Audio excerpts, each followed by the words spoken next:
riskid või kindlustad? Saadet toetab Eesti Kindlustusseltside Liit.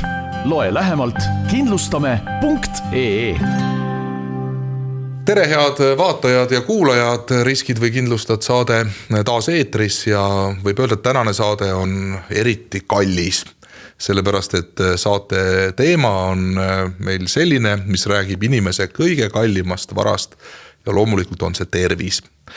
Ja mõnikord on ju hea, kui keegi seda tõde ikka meelde tuletab ja mõnikord, kui inimene ise on selle ära unustanud, siis ehk saab näiteks tööandja seda meelde tuletada oma töötajale, sest et ka nende huvides arvatavasti on see, et nende töötajad oleksid ikka terved ja teeksid võimalikult efektiivselt tööd.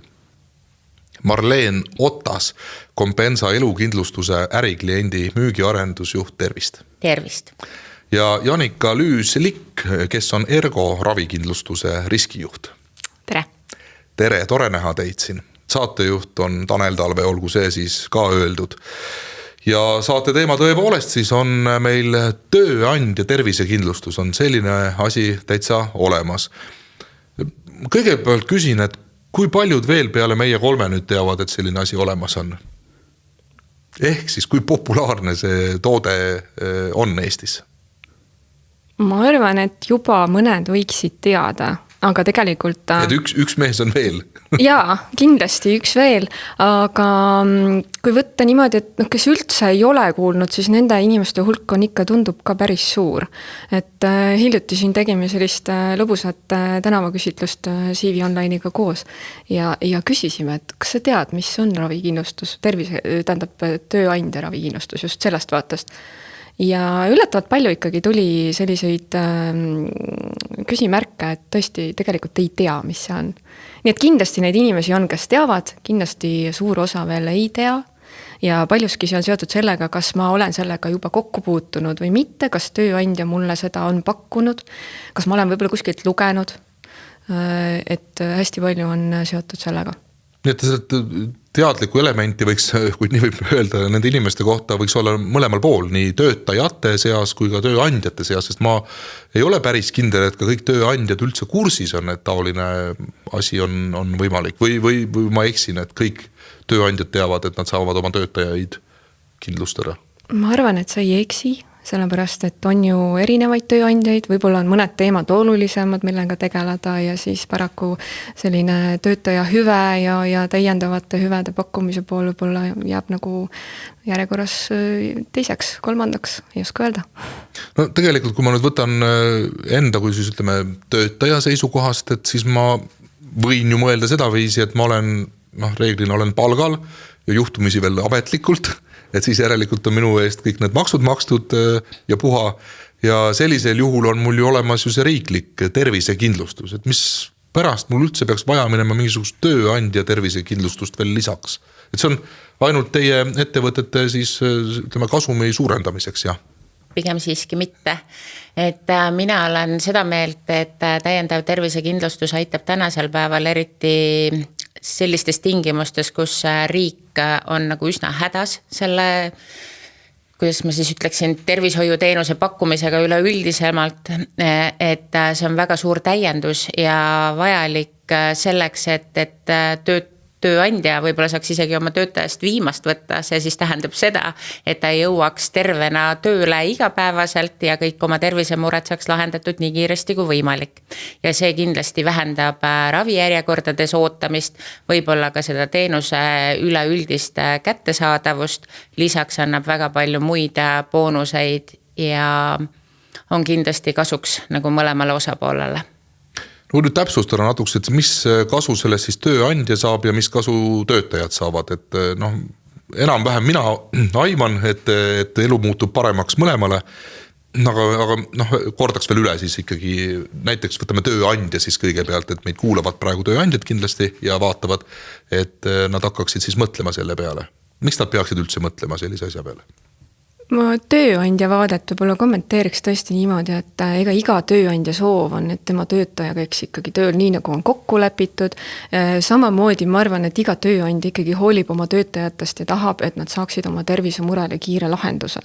Ja see ongi see tööandja peamine kasu, et see täiendav tervisekindlustus võimaldab pakkuda seda nii-öelda, kas siis nimetame seda kas finantskindluseks, et töötajal oleks raha selle erameditsiini eest maksta või näiteks ka seda, et tööandja ju, kui töötaja peaks valima, et kas ma nüüd ootan seal ravijärjekorras näiteks, võib-olla ootan päris mitu head nädalat või kuud, võib-olla minu töö on sellise iseloomuga, et ma ei saagi tööle minna, kui ma sinna arstile kiiresti ei pääse, et see võtab nagu mõtlema, et kas ma siis võtan haiguslehe või ma lähen kiiresti arstile, võib-olla mul on vaja lihtsalt mingit valuvaigistavat süsti näiteks, aga ma ise seda ei saa teha. Ja see tähendabki seda, et töötaja on siis valiku, et kumma variandi kasuks ta otsustab. Ta otsustab, et ta tahab kiiresti arstiabi, siis mõnikord ongi olukord, et sa pead sinna tasulisse kliinikumi pöörduma, lihtsalt nii on täna see olukord, eks ju. Ja tööandja vaates tähendab see seda, et võib-olla kui töötaja saab kiiremini abi, saab ta kiiremini tööle tagasi. Tööandja ei pea hakkama näiteks töö ümberkorraldamisega tegelema. Uut inimest otsima, võib-olla see on isegi harvem juhus, aga just see, et ajutiselt ära olev inimene juba mitu nädalat järjest võib juba väga tugevalt mõjutada mingisugust tööprotsessi. Absoluutselt, jaa. Millised siis sellised teenused lähevad selle ravikindlustuse alla, kui me räägime just nimelt sellest tööandja ravikindlustusest, et ma saan aru praegu teie jutust, et seal põhiline selline vahe selle riikliku tervisekindlustusega on see, et ma saan eraarsti juurde minna. Selles mõttes, et ma ei pea ise kinni maksma siis seda visiiti, mis on teinekord kiirem. Et me ei räägi nüüd ju kvaliteedist tingimata, sest et ega meil on väga kvaliteetne ravi ka ju riiklikul tasemel, eks ole, aga just see kiirus on teinekord võib-olla oluline, mis seda toodet puudutab.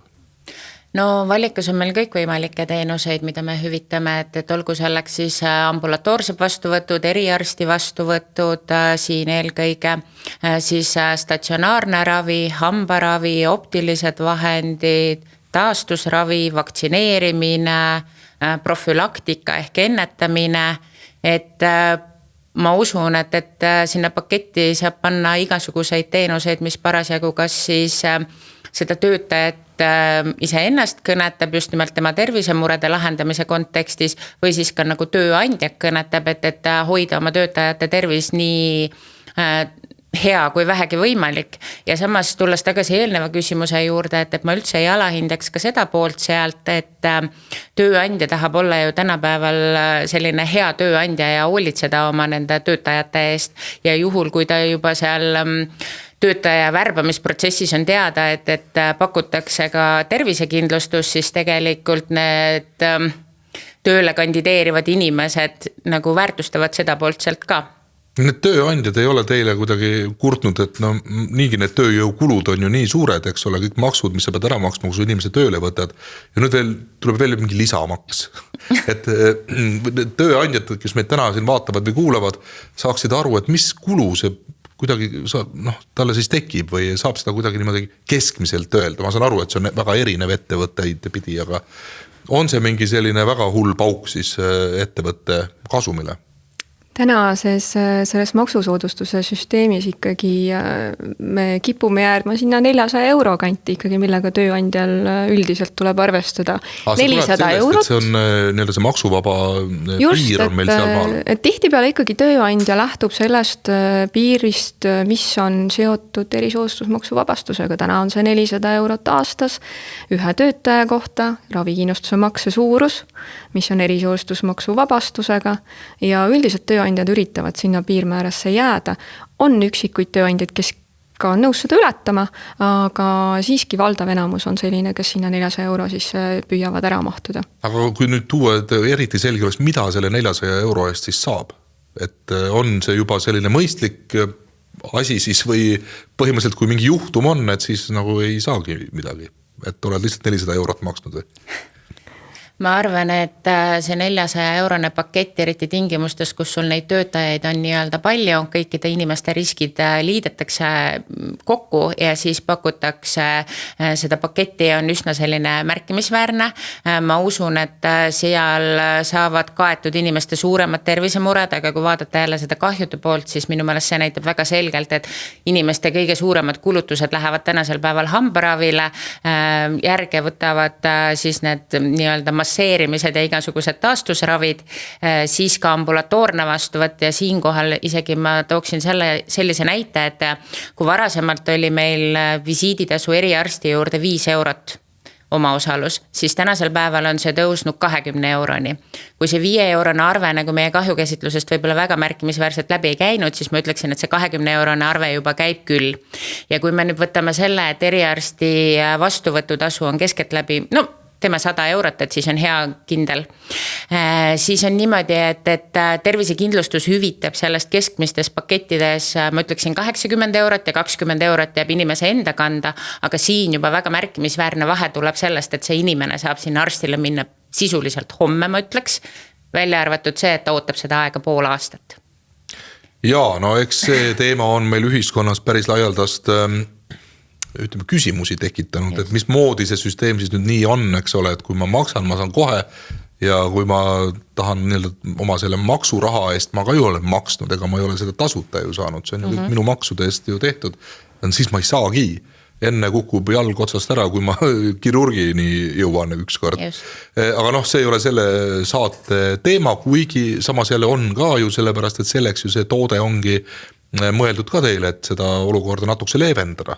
Jaa, et kahjukäsitluse pinnalt võiksingi öelda, et tegelikult väga paljud spordivigastused saavad ravitud, mida võib-olla niisama kergekäeliselt ette ei võeta või et ma ei tea, eriarstide vastuvõtud on ikkagi väga populaarsed, vaimse tervise toetamine on nagu väga-väga populaarne ja üha enam isegi ma ütleksin populaarsust koguv, et see on ikkagi kõik sellised enam levinud tervishoiuteenused on ikkagi ühest keskmises paketis kaetud. Me ei räägi siin ainult ravimisest isegi vist, nagu ma aru saan, et ütleme sama vaimne tervis ka, et ta läheb täiesti sinna teie paketi alla, sellest räägitakse ju nüüd aina rohkem ja rohkem. Just. Ja see on ka tööandja jaoks, ma kujutan ette täitsa probleem ju, sest et vaimse tervise probleemidega inimesi, kui neid väga palju juurde tekib, siis on ju töö efektiivsus ja ettevõtte efektiivsus ju täitsa ütleme tule all.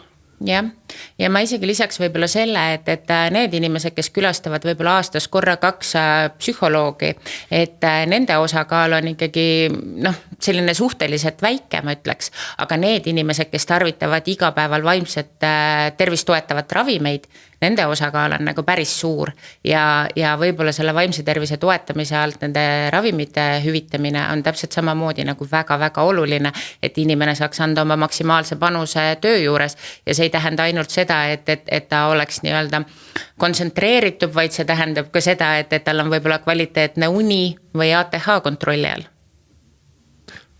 Ma ei teanud, kus maani te selle piiri siiski tõmbate, et mina saan aru sellest ambulatoorsest ravist ja statsionaarsest ravist ja igasugustest hambaravidest ja vaktsineerimistest ka vist, kusjuures ka vaktsineerimine vist on teema, mis siia alla käib teil. Kindlasti vaktsineerimine ja ei ole ju riiklikus immuniseerimiskavas näiteks puugi vaktsiini, mis tegelikult Eestis on väga aktuaalne ja tegelikult ei maksa mitte vähe.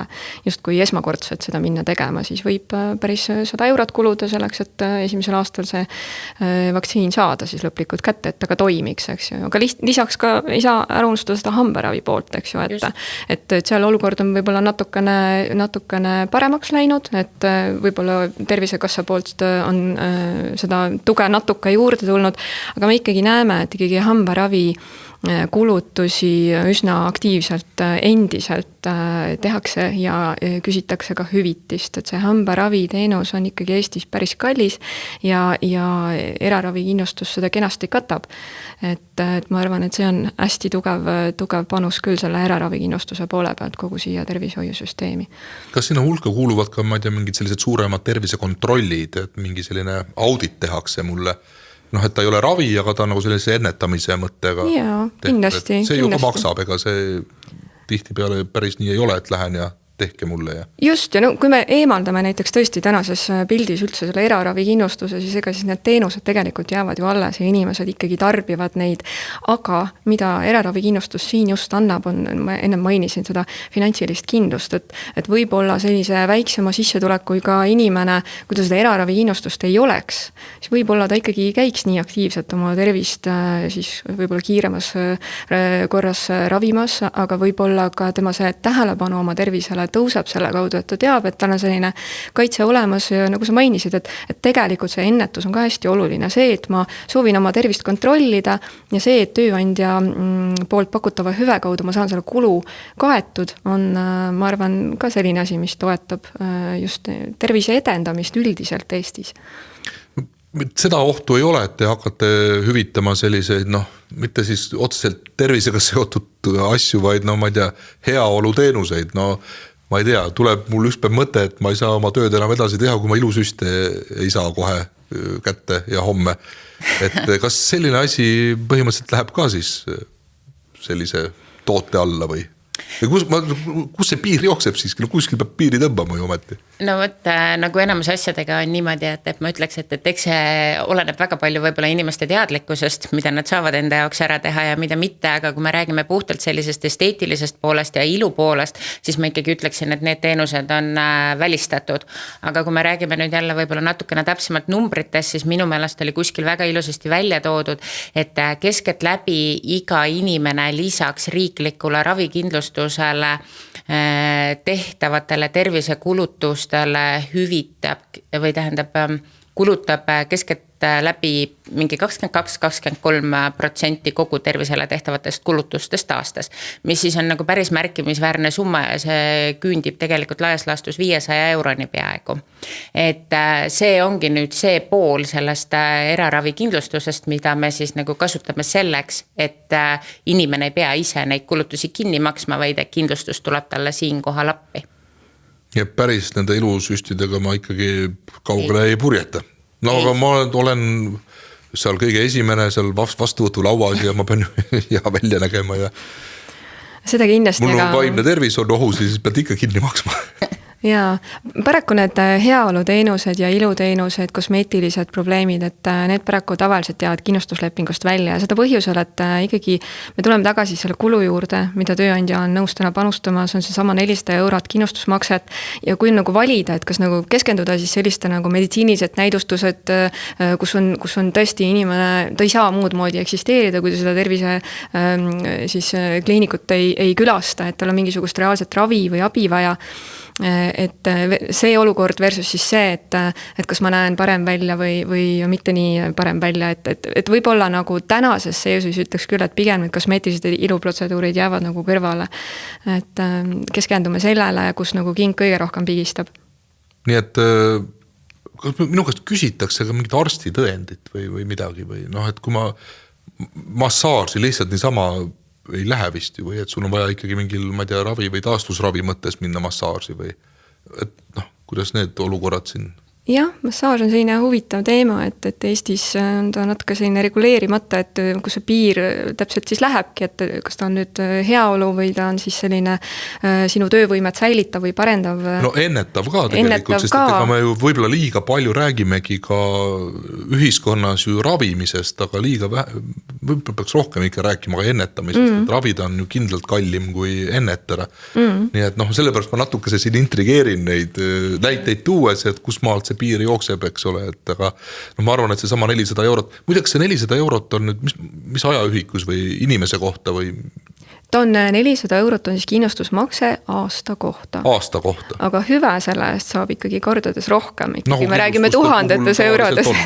Ja, et ikkagi, kui on ikka väga tõsine selline tervisemure ja ikkagi alustatakse oma teekonda erakliinikust ja seal tehakse ka kõik uuringud, analüüsid ja vastuvõtud, siis see kulu võib küündida tuhandetesse eurodesse ja kindlasti inimese jaoks on see ju palju mugavam teha siis ühes kohas, mitte et ta siis erinevates kliinikutes ühes kohas käib näiteks analüüsi andmes, teises kohas käib konsultatsioonidele, et loomulikult see protsess ühes kohas on ju oluliselt parem valik inimese vaatest.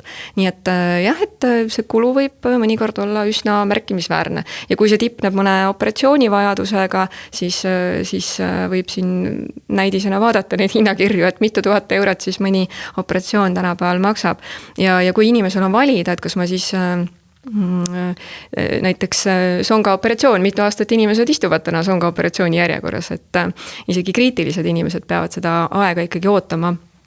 päris pikka ja aega, mis tähendab seda, et ongi valida, et kas minna erakliinikusse ja teha see kohe ära ja saada oma selline igapäeva toimetamine normi või siis oodata järjekorras. Et sellised valikud on paraku inimestel täna. Valikutest meie elu kõik koosnebki ja see teinekord panebki selle vaimse tervise ka ohtu. Ütleme nii, et need valikuid on natukese juba liiga palju ja liiga raskeid isegi vaja teha, aga ma ikkagi korra tulen selle 400 € juurde tagasi, et selle eest vist ei saa ju päris teab, mis miljon maksvat tervishoiuteenust või on, mis piirid seal on? Kui me nüüd hästi praktiliselt üritaks seda näidet tuua, siis selle sisse kindlasti mahutab mitu tuhat eurot näiteks ambulatoorse ravikaitset. Mitu tuhat eurot ambulatoorse ravikaitset tähendab seda, et kui siin ennem oli juttu, et üks arsti konsultatsioon maksab siin umbes niimoodi 75–150 € vahemikus, siis ma saan kindlasti sinna konsultatsioonile, kui mul on vaja ka järelkonsultatsioonile, ma saan ka selle raha eest ära teha, kui arst määrab seal juures mingisuguseid uuringuid või analüüse, et minu diagnoosi täpsustada, aga need mahuvad sinna ära. Nii et ambulatoorse raviga ei ole probleemi. Võib-olla kui me räägime hambaravist, siis nagu me enne mainisime, hambaravi tegelikult on hästi selline, see vajadus on lihtsalt nii suur ja eraravikindlustus on siin hästi palju hüvitanud neid juhtumeid ja sinna tõesti võib-olla me mahutame mõnisada eurot, et me ei räägi tuhandetest eurodes, aga selline paar kena auku saab kindlasti ära plommitud küll, hamba saab ka välja tõmmatud, saab võib-olla isegi pärlipesu ära teha, et ennetada igasuguseid, rääkisime ennetusest, ennetada igasuguseid igeme- ja hambahaigusi. Nii et kindlasti selle mahutab sinna ära. Lisaks siis võib sinna juurde võtta haiglaravi, mis jällegi me ei räägi siis 100 €, vaid ikkagi mitmest 1000 €, sellepärast et loomulikult seda igal inimesel ju iga aasta vaja ei lähe, eks ju. Aga kui see juhtub, et siis on ju hea, kui mul on see võimalus minna kiiremini ja saada oma tervis normi ikka palju kiiremini, eks ju, mõnikord. Mis veel? Vaktsineerimine, jällegi räägime võib-olla mõnest 100 €, sellepärast et mõnisada eurot ongi see, mis see vajadus tegelikult täna on. Et see suhteliselt vajaduspõhine, kui tööandja nüüd mõtleb, et mida nüüd sinna kindlustuslepingusse sisse panna või mida kõrvale jätta. Et siis üks variant on see, et vaadatagi oma töökeskkonda, kus töötajad viibivad, milline on see nende vajadus, et kas pigem nagu panustada seal eriarstiabilegi võib ainult eriarstiabile panustada koos vaimse tervise poolega, mis ju täna Eestis on ka selline suhteliselt kehvasti kättesaadav ja inimene peab omast taskust tihtipeale selle raha välja käima, eks, et saada abi kiiresti. Või siis panustada mingisugustele väiksematele, mida kasutatakse tihemini. Sellistele teenustele, nagu ongi hambaravi või profülaktilised uuringud, võib-olla mõni tahab mingi analüüsi paketi korra aastas ära teha, et oma tervist kontrollida ja nii edasi. Et ühesõnaga inimestele, töötajate poole peal siis võiks südamele panna või meelde tuletada, et see ei ole ainult see, et sul peab midagi juhtuma kohe ja sa vajad haiglaravi kiiresti, vaid et ikkagi ka need ennetavad teenused on seal sees ja võimalik ka kasutada, et sa püsiksid terve, mitte ei lähe alles siis arsti juurde, kui juba vaatad hilja on.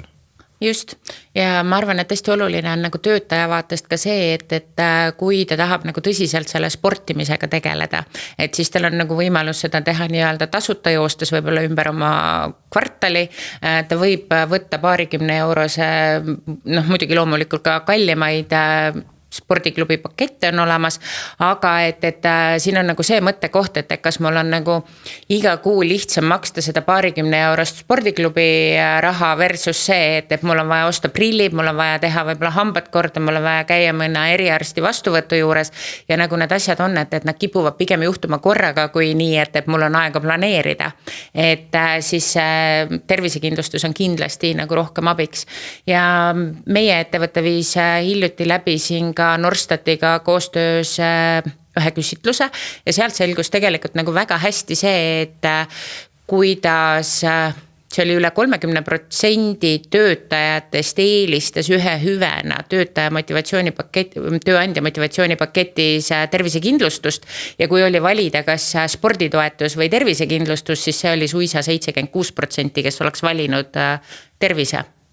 Väga huvitavad andmed.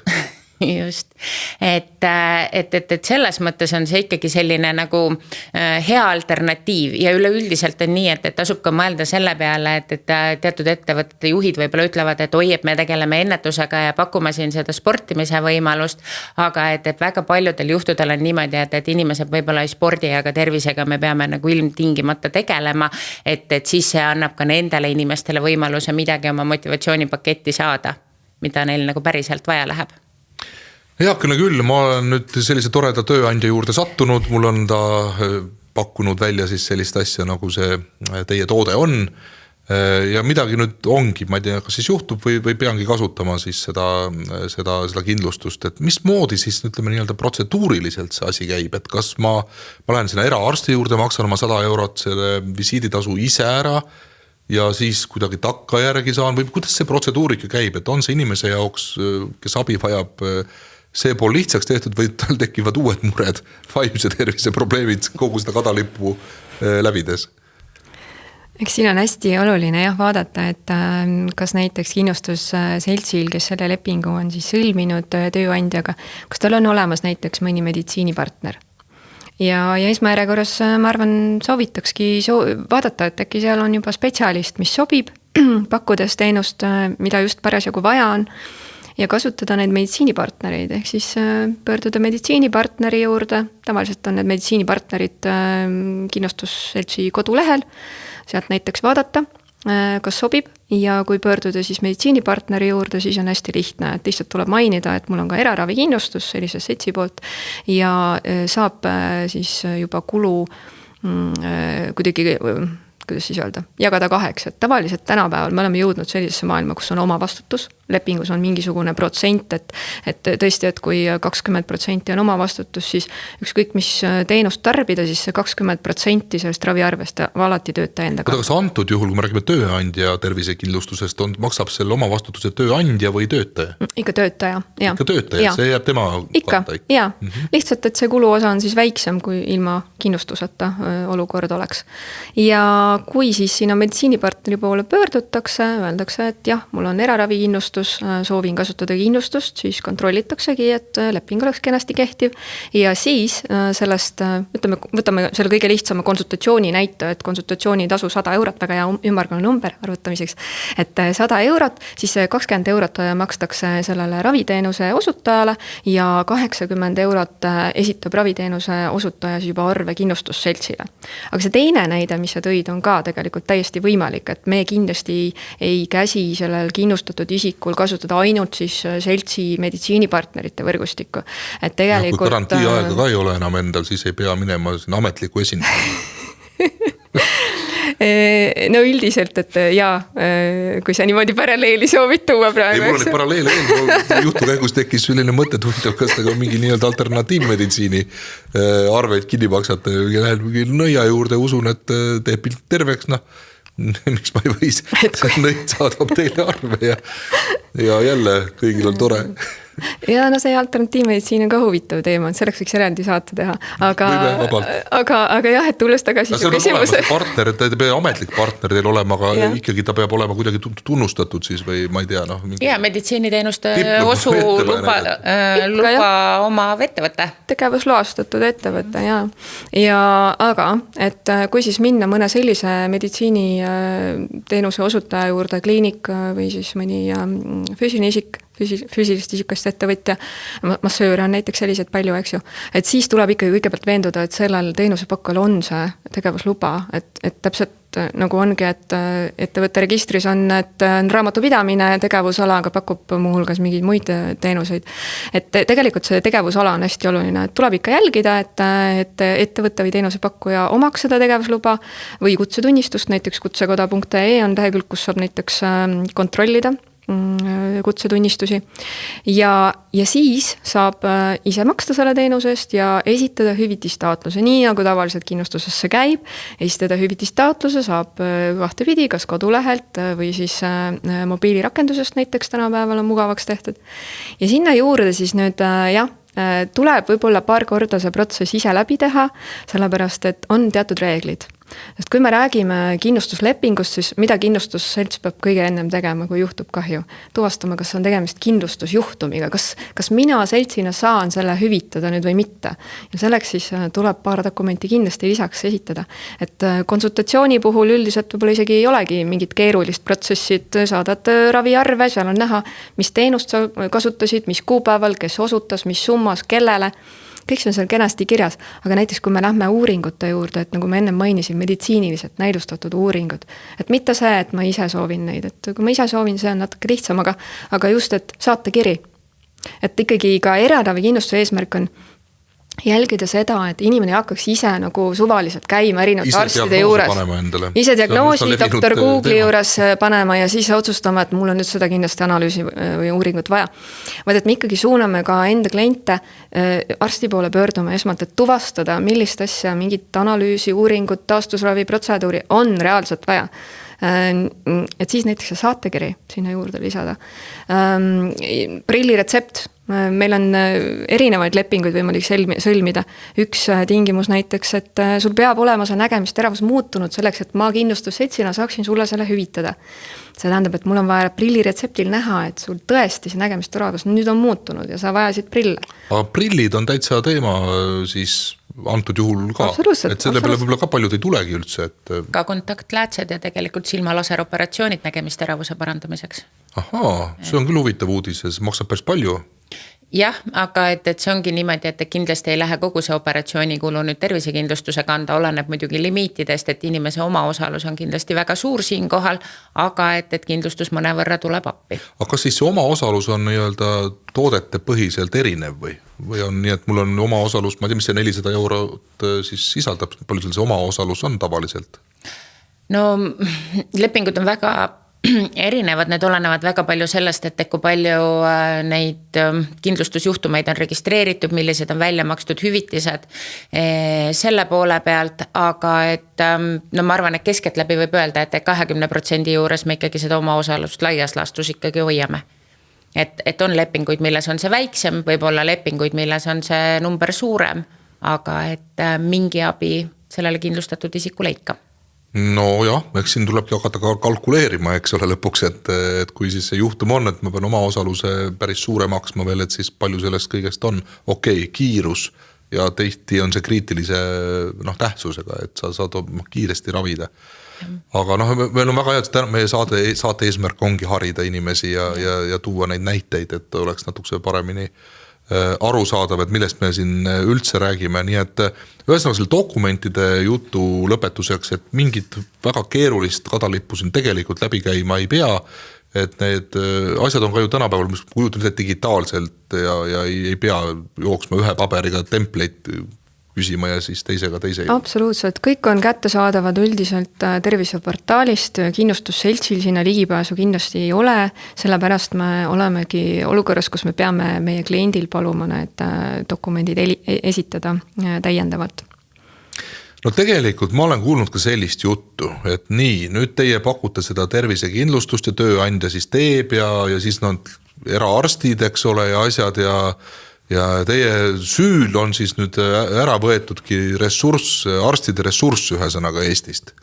Et selles mõttes, et nendel, kuidas ma siis ütlen, nendel arstidel nii-öelda riiklikul tasandil ei ole aega tegeleda selle tööga, vaid et te olete kõik nad ära broneerinud oma era nii-öelda kapitaliga. Mina vaidleks siin kohal vastu. Mina arvan, et see ei ole üldse nii ja ma julgen seda öelda tänu sellele, et kui me vaatame nagu ütleme seda arsti ajakava, et kui ma tahan aega broneerida ja ma teen lahti digiregistratuuri, siis tihtipeale selgub see, et selle arsti juurde ma ei pääse võib-olla lähema 3 kuu jooksul, võib-olla isegi 6 kuu jooksul, küll aga kui ma ise selle arsti aja eest maksaksin, saaksin ma minna võib-olla nädala aja jooksul. Mitte keegi ei saagi aru, kuidas see võimalik saab olla. Nii, ja nüüd siinkohal ma siis nagu ütleksingi seda, et kui keegi seda tasulist aega ei võta, siis see aeg läheb raisku ja need järjekorrad lähevad veel pikemaks, aga kui keegi raha eest selle ikka võtab, siis vähemalt üks mure peaks poole peale kindlasti lahendatud saama. Väga huvitav, et kui tal jääb nii-öelda broneerimata see aeg ühelt või teiselt poolt, sest see ei lähe mitte tema siis nii-öelda selle riikliku teenusele lisaks, vaid et ta jääbki, mis ta teeb, siis istub kodus jalgu üle põlve ja vaata ei lähe tööle. No eks alati ole paberitööd, et eks alati ole võib-olla neid haigeid, keda on vaja käia plaaniliselt üle vaatamas, kes on võib-olla haiglaravil, aga et jah, ma arvan küll, et sellisel juhul see aeg nagu kasutust ei leia, välja arvatud juhul, kui arst ise ei avalda soovi võib-olla mõnele oma patsiendile vastu tulla. Aga mure on tähendab selles, et riiklik süsteem ei tasusta neid arsti aegu kõike 100% ära, ta ei suuda seda teha lihtsalt, et selles ongi see kogu see küsimus ja kui see nii-öelda riiklik tellimus on otsast, tal need päevad on ära tehtud piltlikult öeldes, siis ongi kõik, et siis ta edasi teeb, keegi peab maksma selle eest, et ta teeb, muidu teeb tasuta tööd ju. Ma olen valesti aru saanud. Ma püüdsin seda seletada nii, et risti inimene aru saaks. Kui me võtame jälle selle kindlustuse või selle eraravi kindlustuse sealt pildist üldse ära, mis olukord siis oleks? Kas siis need arstid suunduksid kõik kenasti kusagile mujale tööle ja riik maksaks nende kulud kõik kinni? Et eks siin taandub küsimus ikkagi sellele ressursile nagu raha ja kas siis Tervisekassa kaudu kõik need täna olemas olevad tasulised ajad oleksid siis kuidagi moodi nagu Tervisekassa eelarves või? Et see põhiküsimus ongi, et mis siis muutuks, kui seda eraravikindlustust ei oleks. Et muutukski see, et jah, mingisugused arstid võib-olla suunduksid kusagile riiklikesse haiglatesse või kusagile tööle. Võib-olla, me ei tea seda, eks ju. Et võib-olla läheks hoopis Soome tööle. Ei no, asi on ju selles, et see sama arst töötab nii riigiarstina kui ka ju eraarstina, et sa saad sama inimesega nagu erinev, et mitte selles, et üks on eraarst, kes töötab erakliinikus, saab seal palka ja nii edasi, vaid ta on nagu kahes rollis korraga ja seal tekib inimeste jaoks lühis. Et kuidas see saab võimalik olla, aga veel kord, ma saan aru, et mõte on selles riiklik tellimus, mida sellele ühele arstile on esitatud ja mille eest talle makstakse, ei kata ära 100% tema võimalikku tööaega ja siis ülejäänud töö ta teeb lihtsalt siis läbi teiste erakanalite, siis võib siis niimoodi öelda, kui ma olen nüüd õigesti aru saanud. Ma arvan, et sa oled õieti kenasti aru saanud. Et ühendab, teie erateenustena ei võta ära riikliku ressurssi, et see, mis on riiklikult tellitud sellelt arstilt, selle ta ära teeb iga kuu. Et muidu ta vaatab, et teilt tuleb nii palju tellimusi, mis ma selle riigiga jaudan. Ma arvan küll, aga ma arvan, et siin on kindlasti hästi oluline ka nagu see nüanss, et ma ei tea, kui me toome siia võrdluseks näiteks auto, et autol on midagi viga ja me seda autot, et kui me seda autot nagu kohe ei remondi, siis tegelikult sõites selle katkise autoga, ta läheb nagu veel rohkem katki. On suur üldistus ja ma arvan, et ega inimeste tervisega on täpselt sama moodi, et me teame ju küll, et mingi, mis see tühi asi, ma ei hakka selle pärast minema ja siis, kui ta lõpuks sinna jõuab arsti juurde, siis arst küsib, aga kus sa nii kaua küll olid, on ju ja siis me oleme jälle nagu selles rattas, et tegelikult ma ju nagu tahtsin tulla, aga ma justkui nagu ei saanud tulla ja ma usun, et kui ta saab nagu nüüd ütleme nädala jooksul selle aja sinna eraarsti juurde natukese katkis siis ma usun, et kõik need kulub, mis tuleks teha tema peale nagu selle poole aasta pärast või aasta pärast või kas või 2 pärast, et nagu me mõnda ravijärjekorda ootame, on ikkagi nagu ka riiklikul tasandil märkimisväärselt väiksemad. Saate lõpetuseks on tore, et me jõudsime üldse selle väga lihtsa teemani.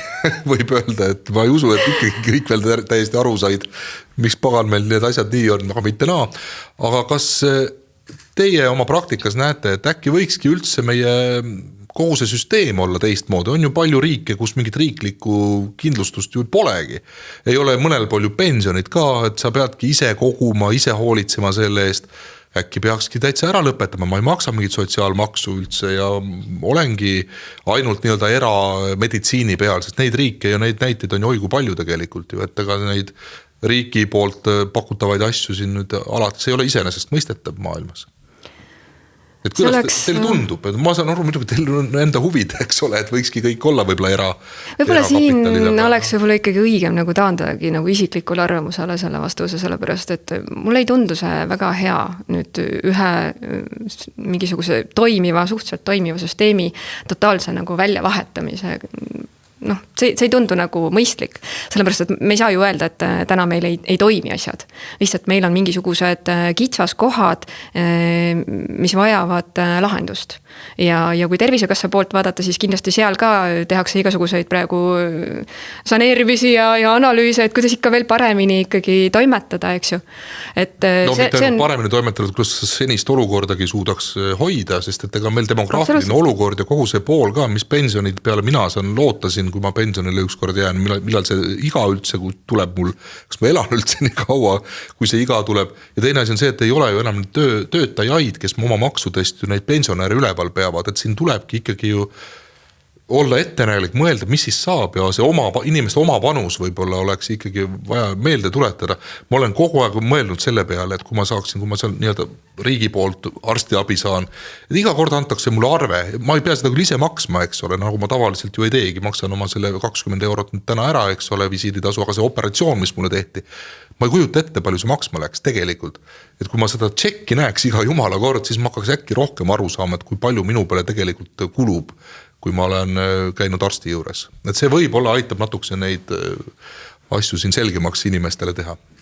Ma usun küll, et eks see vananev rahvastik ole suur probleem, samamoodi on suur probleem see nii-öelda vananev meditsiini töötajaskond, et minu meelest vist juba suisa 22% nendest on sellised, et kes võiksid võib-olla nautida oma vanaduspõlve, aga ei saa seda teps mitte teha, sest et muidu jääks need patsiendidki ravimata.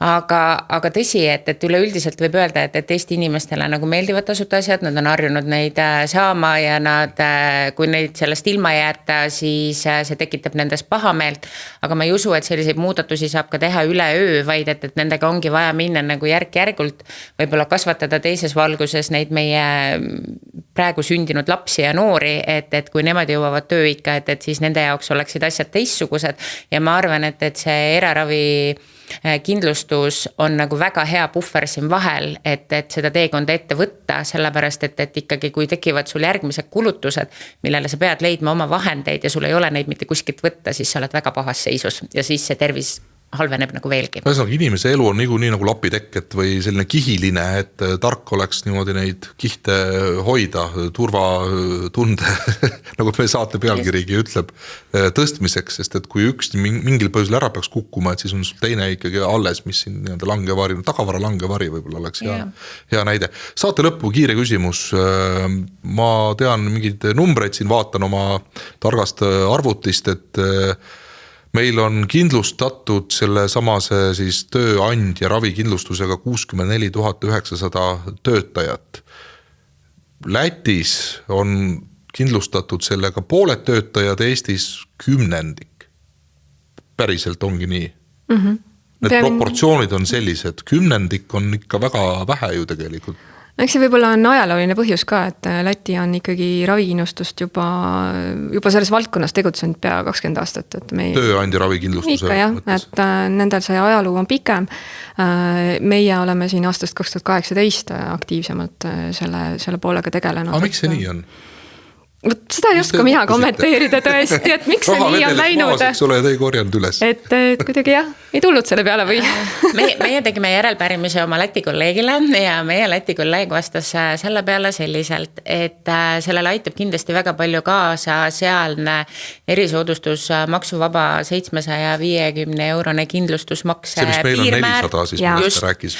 Aga et miks selline number võib-olla kujunenud on see põhjus seal taga nagu see, et Läti pakub küll riiklikul tasandil ka tervishoiuteenuseid, aga need on väga piiratud. Need on sünnitusabi, see on ambulatoorne ravi ja mõnevõrra siis ka haiglaravi ja inimesel ei olegi väga suurt alternatiivi mingisugust muud moodi sellele tervishoiuteenusele ligi pääseda, kui siis nagu selle eraravi kindlustuse kaudu või siis makstes ise kõik kulud. Ja samamoodi, nagu me siin rääkisime sellest, et tööandja tahab olla ka atraktiivne, siis Läti tööandja jaoks ei ole enam see eraravi kindlustuse olemasolu justkui nagu selline, kuidas ma ütlen, et moodne asi, vaid see on nagu selline hügieenifaktor, et see peab olema selleks, et omale tänasel päeval seda töötajat värvata. Ja ega Läti ju ka, mida seal veel selle eraravikindlustusega lapitakse kindlasti seda, et sul ei ole meditsiinipersonali maapiirkondades, võib-olla sul ei ole ka diagnostilisi vahendeid ja samamoodi on need ravijärjekorrad nagu liiga pikad. Ja minu meelest me siin saame selle Eesti olukorraga väga palju paralleele tuua ja me oleme ise ka nagu väga palju seisnud selle eest, et see erisoodustus maksuvaba piirmäär võiks olla kõrgem selleks, et Eesti inimesed oleksid tervemad ja saaksid rohkem siis veel tööl käia ja maksudesse panustada. Et kuidas me saate alguses see lause kõlas, mul jäi kõrvus, et saaks viimast võtta sellelt töötajast. No päris nii hull see ei ole, sest et ma arvan, et mida põlvkond edasi, seda rohkem seda rekreatsiooni ja ütleme sellist enda heaolu mitte surnuks töötamist nagu väga ei propageerita enam. Yeah. Et kunagi oli see kuidagi moe asi, et ma pidin olema see kangelas lüpsja, siis olin tegija. Just, aga eks sellepärast olegi meil tulnud väga palju neid toetavaid teenuseid ka kindlustuspakettidesse, milleks siis on need profülaktilised võimalused ja ka vaimse tervise pool. No igal juhul võib kokkuvõttes öelda, et julgustaks mõlemaid osapooli tegelikult antud teema kontekstis, siis nii tööandjaid kui ka töötajaid tulema uurima, et millised variandid on, mis see tegelik kulu tööandjale siis on, et võib-olla siin on hirmul suured silmad ja töötajatele siis ka tarku valikuid tööandja valimisel, et kui see on ju üks tõesti argument, kui ma tööle lähen ja mitte väike argument, et mul on see pool ka natuke see nagu rohkem kaetud, kui ta mul nii-öelda tavalise riikliku ravikindlustusega siis oleks. Just. On teil midagi ilusat veel siia saate lõppu öelda, mis jäi äkki veel ütlemata? Mida peaks rõhutama? Võiks pikalt edasi rääkida, aga ma arvan jah, et nagu tarku tervisevalikuid soovida oleks siin paslik. Just, minu poolt täpselt sama, et inimestele head tervist ja vastupidamist. Jaa, ma arvan, et see ongi tark, et isegi, et ei tekiks ta petlikku turvatunnet ka, et kui mul kõik võimalikud asjad on ära kindlustatud, siis ma võingi siin, ma ei tea, elada väga ebatervislikku elu ja sõita gaas põhjas jalg sirge, sest mul on ju auto kindlustatud ja elu ka. Et tegelikult on kõige parem ikka see, mis on ennetatud ja ära hoitud, kui see, mida peab pärast ravima ja lappima hakkama. Marleen Otas Compensa elukindlustusest ja Janika Lüüs-Likk Ergost olid meil täna külas. Ja aitäh teile selle aja eest, ma loodan väga, et nii mõnigi vaataja kuulaja saisid taas kord kasulikku informatsiooni ja uusi mõtteid. Ja oleme andnud oma panuse meie ühiskonna turvalisemaks ja paremaks muutmiseks. Tänud teile kõigile, kes te vaatasite, kuulasite, järgmisel korral järgmised teemad. Kõike kaunist! Riskid või kindlustad? Saadet toetab Eesti Kindlustusseltside Liit. Loe lähemalt kindlustame.ee